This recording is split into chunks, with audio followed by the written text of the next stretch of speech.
नमस्कार विद्यार्थी मित्रांनो, आपण खूप दिवसानंतर भेटत आहोत. याआधी आपण मुलाखत हे प्रकरण शिकवायला घेतलेलं होतं. या प्रकरणामधून मुलाखत म्हणजे काय, मुलाखत कुणाची घेतली जाते, मुलाखतीचा हेतू काय असतो, मुलाखतीचा उद्देश काय असतो, मुलाखत का घेतली जाते, या संदर्भामध्ये आपण चर्चा केली होती. आपल्याला माहीत आहे की अनेक ठिकाणी आपण अनेक मोठमोठ्या कर्तृत्ववान माणसांच्या मुलाखती आपण ऐकतो, वाचतो आणि पाहतोसुद्धा. टेलिव्हिजनवर मुलाखती असतात, वर्तमानपत्रामध्ये मुलाखती असतात, आकाशवाणीवर म्हणजे रेडिओवर सुद्धा मुलाखती घेतल्या जातात. मग तो संगीतकार असतो, लेखक असतो, कवी असतो, म्हणजे येणारी व्यक्ती त्या त्या क्षेत्रामध्ये प्रचंड काम केलेले, कर्तृत्व गाजवलेली व्यक्ती असते. किंवा एखाद्या विद्यार्थ्याची सुद्धा मुलाखत असू शकते, जेणेकरून त्या विद्यार्थ्यांनी चांगले मार्क्स घेतलेले असतात. मग मुलाखत हे जे प्रकरण आहे किंवा हा जो टॉपिक आहे, हा इथं ठेवण्याचा उद्देशच तो आहे. पुढच्या काळामध्ये तुम्हाला कदाचित कुठे मुलाखत घ्यावी लागेल किंवा घेता यावी, तेव्हा मुलाखत म्हणजे निवेदक किंवा सूत्रसंचालक म्हणून तुम्ही जेव्हा करिअर करण्याची तुम्हाला इच्छा होईल किंवा तुम्हाला करिअर करायचं असेल, तेव्हा तुम्ही या ठिकाणी एक भाग त्यातला मुलाखतीचा असतो. कुठे ना कुठे तुम्हाला या ठिकाणी मुलाखतीला सामोरं जावंच लागणार आहे. आणि म्हणून आपण आधीच्या तासामध्ये, आधीच्या भागामध्ये मुलाखतीविषयी बरीच माहिती घेतलेली होती. मुलाखत म्हणजे संवाद, मात्र हा संवाद पूर्वनियोजित असतो, म्हणजे ठरवून केलेला असतो.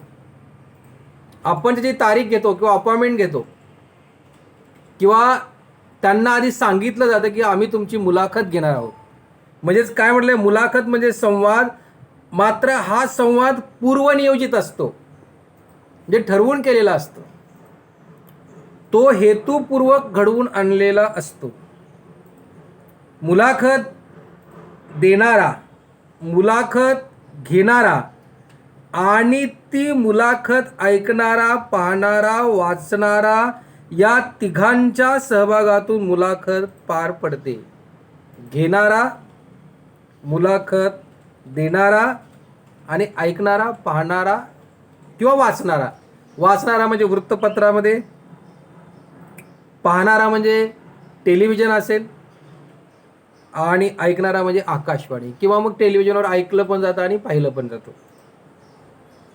मुलाखत पार पडते जेव्हा क्रमबद्ध प्रश्नोत्तरांच्या माध्यमातून एक व्यक्ती दुसऱ्या व्यक्तीचे जीवन व कर्तृत्व श्रोत्यांसमोर उलगडून दाखवते, तेव्हा त्यांच्यात झालेला संवाद म्हणजे मुलाखत होय. मुलाखत म्हणजे काय, कर्तृत्ववान व्यक्तीची आणि नियोजनबद्ध प्रश्न विचारून प्रश्नोत्तराच्या माध्यमातून आपण त्यांचं जीवन समजून घेतो आणि त्या जीवनामधून, त्या मुलाखतीमधून इतरांना प्रेरणा देण्याचा आपला उद्देश असतो, ती म्हणजे मुलाखत होय.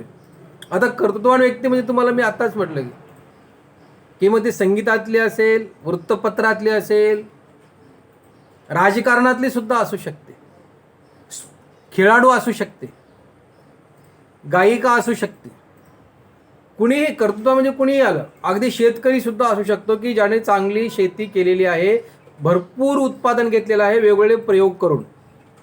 म्हणजे शेती आणि शेतकरी यांची काय मुलाखत घ्यायची असं तुम्हाला वाटत असेल, पण शेतकरी सुद्धा आपल्या शेतीमध्ये विविध प्रयोग करून अपेक्षेपेक्षा जेव्हा जास्त उत्पादन घेतलं जातं, तेव्हा त्या शेतकऱ्याची मुलाखत आपण घेऊ शकतो.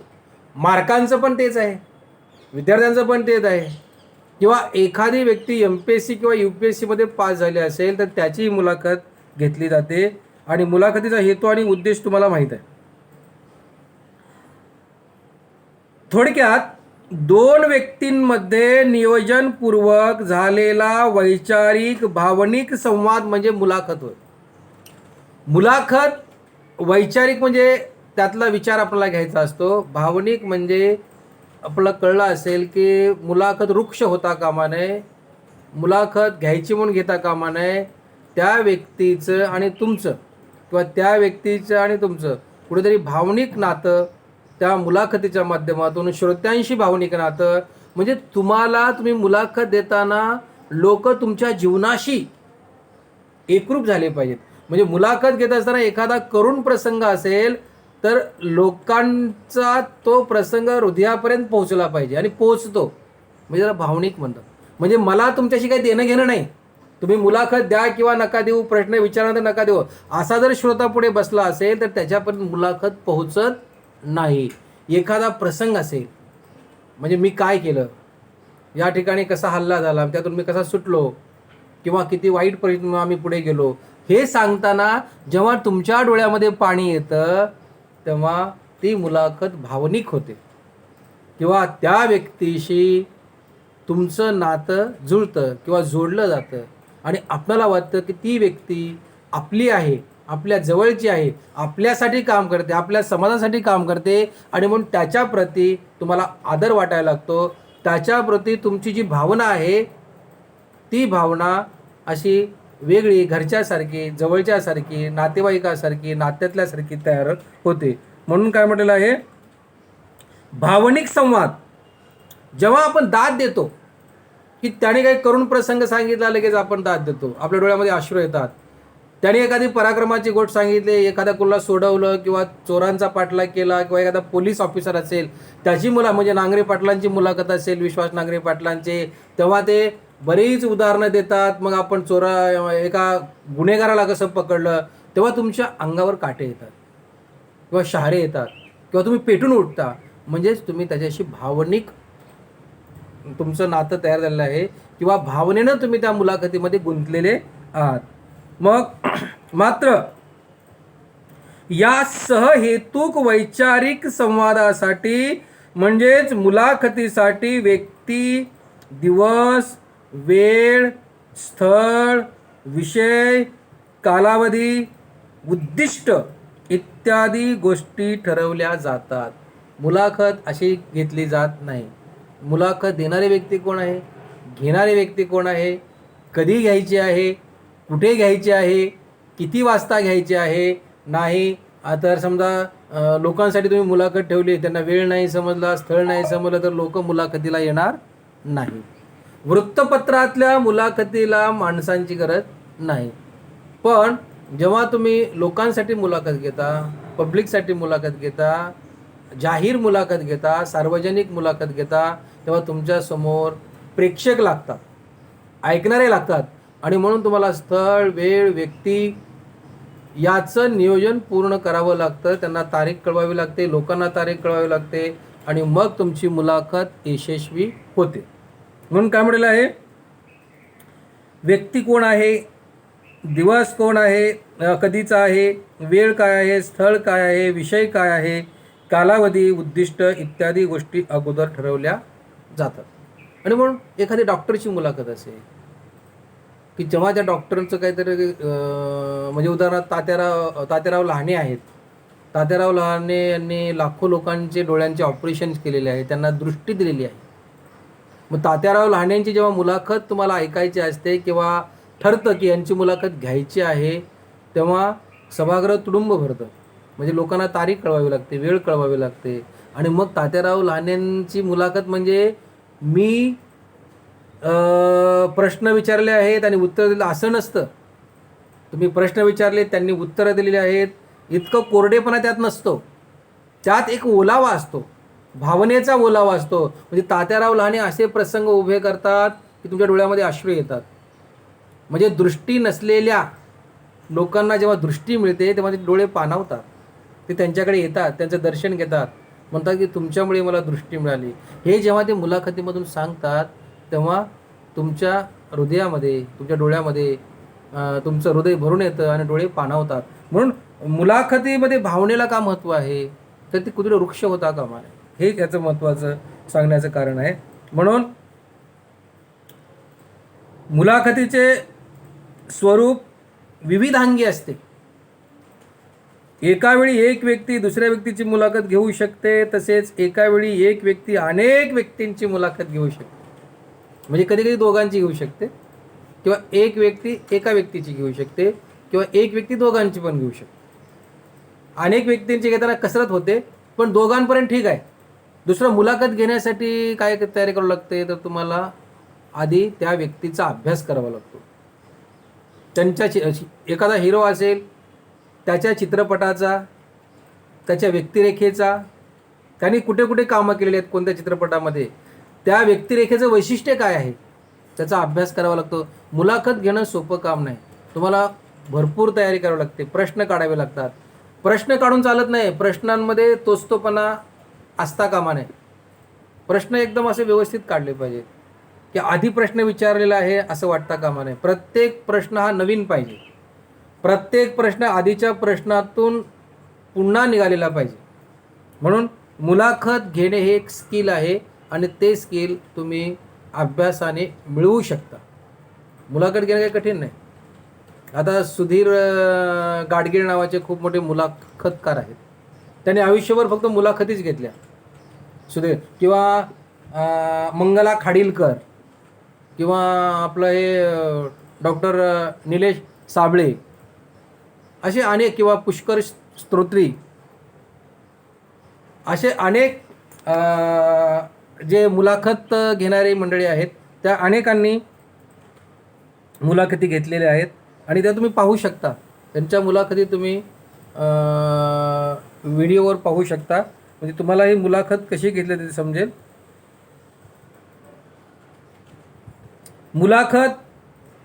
मुलाखतीचे स्वरूप विविधांगी असते. एका वेळी एक व्यक्ती दुसऱ्या एका व्यक्तीची मुलाखत घेऊ शकते, तसेच एका वेळी एक व्यक्ती अनेक व्यक्तींचीही मुलाखत घेऊ शकते. फोनवरून मुलाखत घेतली जाऊ शकते. आता काल परवा सुप्रसिद्ध नाटककार महेश एलकुंचवार यांची मुलाखत घेतली गेली. एलकुंचवार यांचं फेमस प्रसिद्ध नाटक आहे वाडा चिरेबंदी. खूप मोठे नाटककार आहेत, लेखक आहेत, की ते शक्यतो मुलाखती कधी देत नाहीत. पण या लॉकडाऊनच्या काळामध्ये त्यांनी 2 दिवस काही दिवसाच्या गॅपनंतर मुलाखत दिली, आणि ती मुलाखत अत्यंत सर्वांनी वाचण्यासारखी, ऐकण्यासारखी मुलाखत आहे. महेश एलकुंचवार म्हणजे त्यांची टेलिफोनवर नाही, पण दूरदर्शनवर लाईव्ह झाली. मुलाखत आता कुठूनही घेतली जाते, कुठूनही घेऊ शकता. आता आत्ताच्या काळामध्ये आता एवढं अवगत झालेलं आहे सगळीकडे या तंत्रज्ञानामुळे. त्यामुळे मुलाखत लिखित म्हणजे लिहून, मौखिक, प्रश्न विचारून, ध्वनिमुद्रित, प्रकट म्हणजे लोकांच्या समोर, किंवा तुम्ही त्यांना प्रश्न ध्वनिमुद्रित म्हणजे रेकॉर्डिंग केलं जातं. अशा विविध स्वरूपाची मुलाखत असते. मुलाखती विचार प्रवर्तक असतात, भावना प्रधानी असतात.